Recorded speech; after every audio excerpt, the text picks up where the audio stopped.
নমস্কাৰ, আজি হৈছে 13 জানুৱাৰী 2025 সোমবাৰ। দিনটোৰ কেইটামান গুৰুত্বপূৰ্ণ খবৰ লৈ আহিছো। প্ৰথম খবৰটো হৈছে কেতিয়া অনুষ্ঠিত হ'ব পঞ্চায়ত নিৰ্বাচন। পঞ্চায়ত নিৰ্বাচনক লৈ দুখ ঠেলাঠেলি শাসক বিৰোধীৰ। মাৰ্চৰ পূৰ্বে সম্ভৱ নহয় ৰাজ্যৰ পঞ্চায়ত নিৰ্বাচন। মাৰ্চৰ পিছতে ৰাজ্যত অনুষ্ঠিত হ'ব নিৰ্বাচন।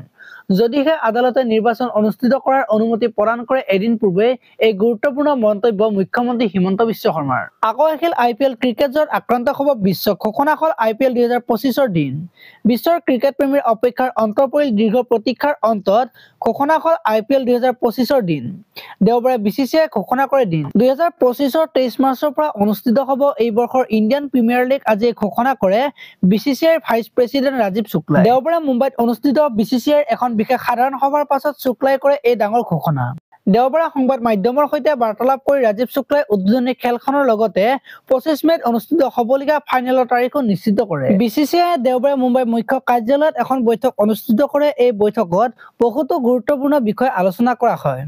পৰৱৰ্তী বৈঠকখন 18 বা 19 জানুৱাৰীত অনুষ্ঠিত হোৱাৰ সম্ভাৱনা আছে। ইয়াত চেম্পিয়ন ট্ৰফিৰ বাবে টিম ইণ্ডিয়াৰ দল চূড়ান্ত কৰা হ'ব। ইয়াৰ লগতে IPLৰ বিষয়েও আলোচনা কৰা হ'ব পাৰে। পৰৱৰ্তী খবৰটো হৈছে এটাৰ পিছত আন এটা ভূমিকম্প। 12 ঘণ্টাত 10 বাৰকৈ কঁপি উঠিল ধৰিত্ৰী। পুৱাই পুৱাই লাগিল হাহাকাৰ। বিগত কিছুদিনত এটাৰ পিছত আন এটা ভূমিকম্প আহিয়ে আছে।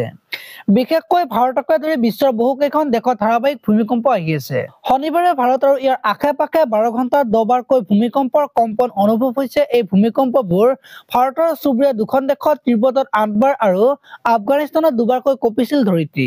আফগানিস্তানত শনিবাৰে 4.2 প্ৰাবল্যৰ ভূমিকম্প আহিছিল। NCSয়ে জনোৱা মতে ভাৰতীয় সময় অনুসৰি পুৱা 5:05 উত্তৰ আফগানিস্তানত অনুভৱ হয় এই ভূমিকম্প।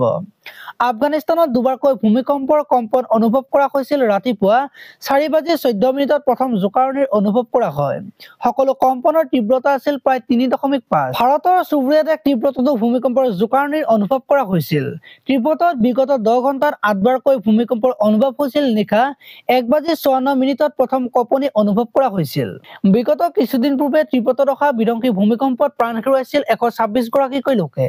আনহাতে আঘাতপ্ৰাপ্ত হৈছিল প্ৰায় 188 গৰাকীকৈ লোক। অসমতো অনুভৱ হৈছিল সেই ভূমিকম্পৰ জোকাৰণি। পৰৱৰ্তী খবৰটো হৈছে কয়লাৰ কলা বেহা। প্ৰয়োজনীয় অনুমতি নোলোৱাকৈ কেনেকৈ চালান কাটিছিল AMDCয়ে। সকলোৱে ডিমা হাছাও স্বায়ত্ত পৰিষদৰ মুখ্য কাৰ্যবাহী বিষয়া দেৱলাল গাৰ্লোছা আৰু পত্নীকো এই তদন্তৰ আওতালৈ অনাৰ বাবে দাবী জনোৱাৰ সময়তে মুখ্যমন্ত্ৰী হিমন্ত বিশ্ব শৰ্মাই ঘোষণা কৰি দিছিল যে এই ঘটনাৰ সৈতে মুখ্য কাৰ্যবাহী বিষয়াগৰাকী কোনোপধ্যে জড়িত নহয়। পৰৱৰ্তী খবৰটো হৈছে সৰ্বোচ্চ ন্যায়ালয়ৰ নিৰ্দেশনা।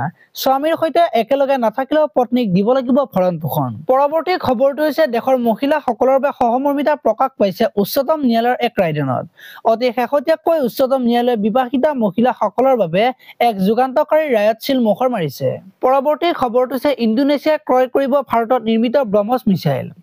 ভাৰতৰ প্ৰতিৰক্ষা উৎপাদন খণ্ডক এক বৃহৎ গতি প্ৰদান কৰিব পৰা চুক্তিত বিশ্বৰ সৰ্ববৃহৎ মুছলমান ৰাষ্ট্ৰ ইণ্ডোনেছিয়াই ভাৰতৰ উপকূলীয় আৰু সামুদ্ৰিক প্ৰতিৰক্ষা ক্ষমতা বৃদ্ধিৰ বাবে ভাৰতৰ থলুৱাভাৱে নিৰ্মিত ব্ৰহ্মছ মিছাইল ক্ৰয় কৰাৰ চিন্তা চৰ্চা কৰিছে। পৰৱৰ্তী খবৰটো হৈছে মহাকুম্ভ মেলাই বৃদ্ধি কৰিব পাৰে দেশৰ 1% GDP।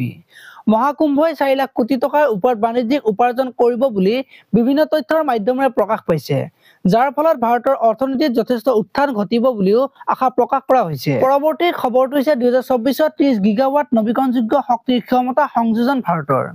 ভাৰতে 2024 চনত প্ৰায় 30 গিগাৱাট নৱীকৰণযোগ্য শক্তিৰে অভিলেখ স্থাপন কৰিবলৈ সক্ষম হৈছে, যিটো 2023ত কৰা অভিলেখতকৈ 113% অধিক বুলি বিবেচিত হৈছে। পৰৱৰ্তী খবৰটো হৈছে ভাৰতৰ ঔদ্যোগিক উৎপাদন বৃদ্ধি 2024 নৱেম্বৰ মাহত 5.2% বৃদ্ধি।